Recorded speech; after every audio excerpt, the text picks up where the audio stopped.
have an awareness that comes from the five senses. And you have an awareness that comes from your logic, your intellectual knowledge, and the awareness that comes from your experiences in this lifetime. But beyond that awareness is an inner awareness, an extra sensory perception. Let me tell you how it works.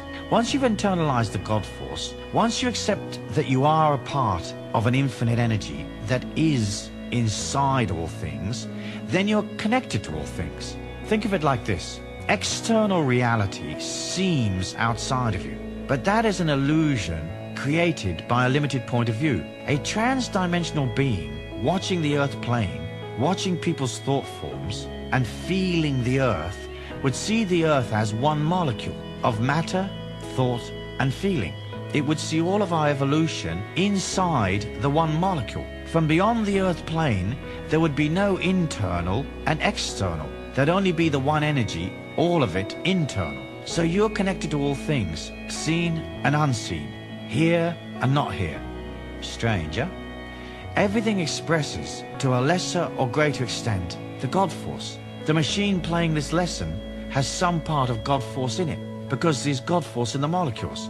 That is not as much God force as in something that's alive, like a worm. And a worm has less God force than a bird, because the bird is more complicated. And you are more God force than an animal. And some humans have a greater amount of God force than you and I have. There are levels, but you are connected. You are the worm. You are the bird. You are the machine. You are the car. You are the air that we breathe.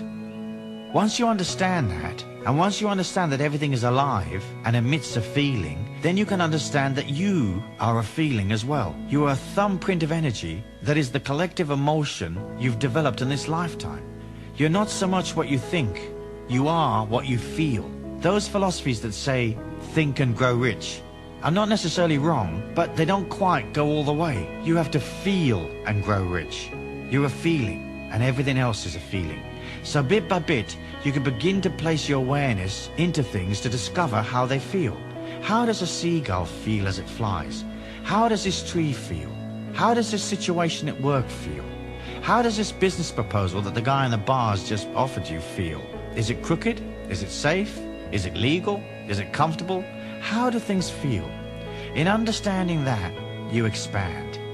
Going on from understanding that you're feeling and understanding that you are the God force within, you have to accept that you can direct that God force. What that means is, whatever you concentrate upon is what will eventually manifest in your life. So if you believe in disease, you will imbalance your emotion and hasten the disease within you. If you constantly say, this job is a pain in the ass, the infinite energy within you takes it literally and you get hemorrhoids.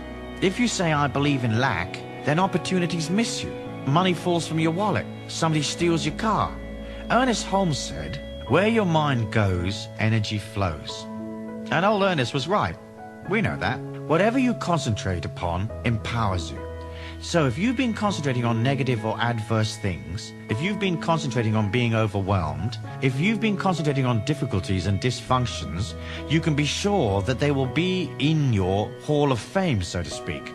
Here's a statue to dysfunction. Here's another statue to frustration. Here's a statue that honors struggle. Let's bow down to the god of struggle and give that 15 minutes of your reality. As you decide to change, you're going to discipline your mind. How you're going to discipline your mind is, you're going to police your dialogue and cut out depreciating statements that destroy your energy and make you sick. If someone asks you how you feel, don't answer, horrible, grim, life's a nightmare. Answer, fantastic. It doesn't matter if your life isn't fantastic. That's only the ego's point of view anyway. The spiritual reality that is your life is fantastic, and it's a very great privilege to be here. Next, you're going to gradually, over time, stop accepting things that destroy life force and affirm negativity. You're going to stop accepting things that destroy your balance and affirm weakness. So at first, your mind will be very strong. You will say, I believe, and the mind says, no, we don't. You will say, I feel good, and the mind says, no, I don't. You say, I think it's going to work, and the mind says, no, it won't. That's the beauty of this battle, of this journey. And you can push against the mind. not wrestling with it so much, just quietly disempowering its negative influence. So when it comes up with a negative thought, you can replace that negative thought, saying quietly to yourself, I don't accept that negative energy. I don't accept that fear. I am love. I am positivity. Everything flows through me. Everything comes to me for my highest good. And so you start to replace inside the mind the energy that has possibly created so much destruction in your life. An important thing to remember as you become more aware is that daily life, the circumstances of life, are actually external symbols of the inner you. So when you're walking down the street and something strange happens, you stop and watch. Let's say a black cat hops across your foot and does a somersault and crosses the road and pees up against the pub wall. Ask yourself, what does this mean? The fact that you are coincidentally there at that particular moment to witness the cat's antics means the symbol is yours. It's the external world talking to you. It is showing you things about yourself. So by internalizing the God force and by understanding that you have to quieten the mind, you begin to see how the universe is trying to take you by the hand and lead you on. The external-internal dialogue comes from serenity. It comes from silence. From the ancient legend of Camelot, we know that Arthur took the sword, Excalibur, from the Lady of the Lake. That Excalibur is power. It is silent power. It's not the ego's power. It's a silent power, and it came from the placid lake, meaning that the power comes from the serenity of your emotions. You don't have to be perfect to be serene. Tell yourself that 7 to 10 times daily. I am serene and balanced, whether life is perfect or not. You see, we're trying to get you to stop struggling against yourself. As you accept this gift of serenity, then bit by bit your emotions calm down. As your emotions calm down, the power comes up.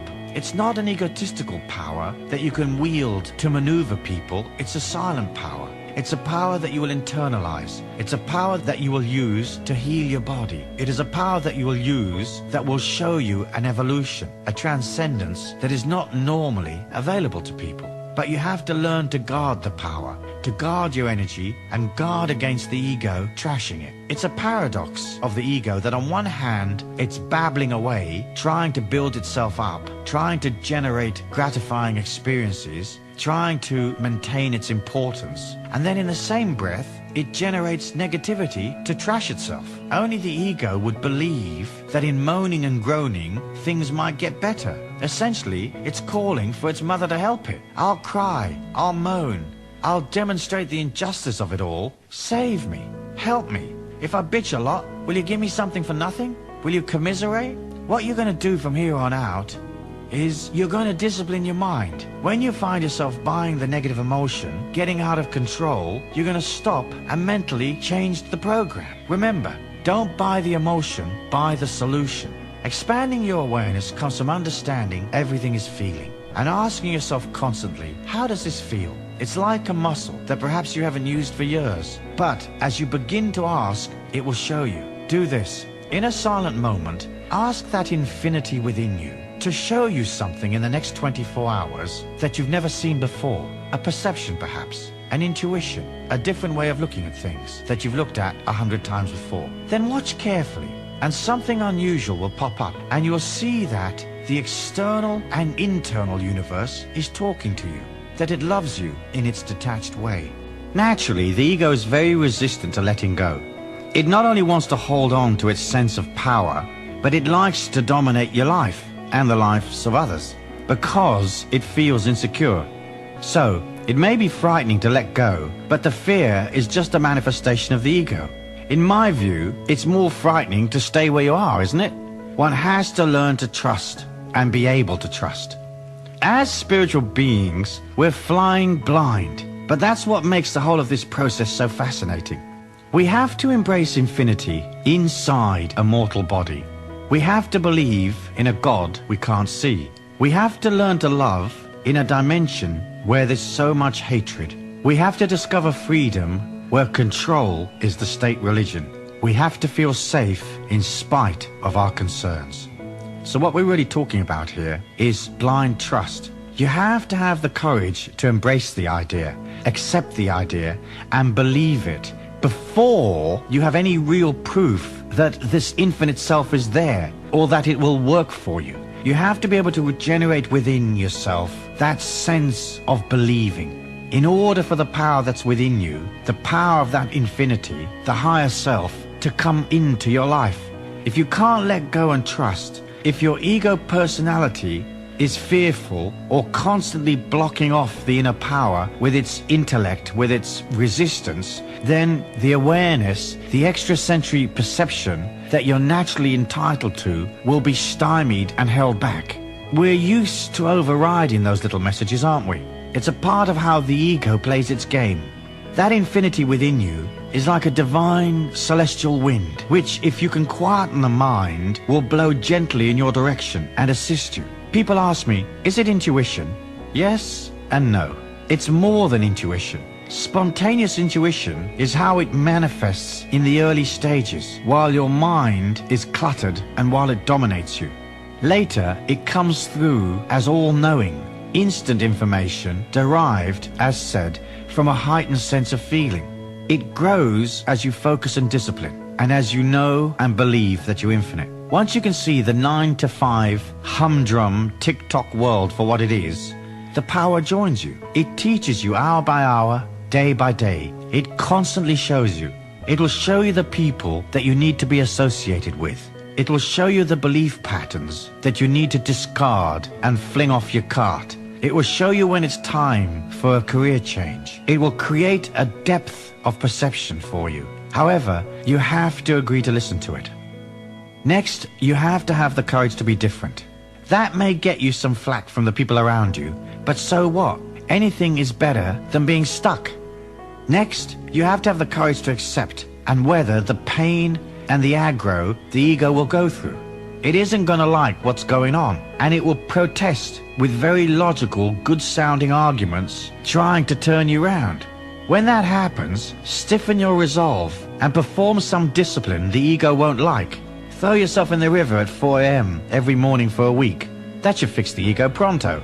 In conclusion to the courage to go beyond, I'd add the courage to be vulnerable. As you change and grow, the ego will feel assailed and threatened. If you have no resistance, you're fine. If you have a lot of resistance, it will hurt. Imagine yourself as a small animal in the forest. It has no defense. It has no power. It is vulnerable. Allow yourself to become vulnerable, and you can come off the macho, dogmatic, insistent psychology that most people suffer from. And you enter into the spiritual beauty of moving and flowing without necessarily knowing which way to go or how you'll get there. Believe, believe, believe.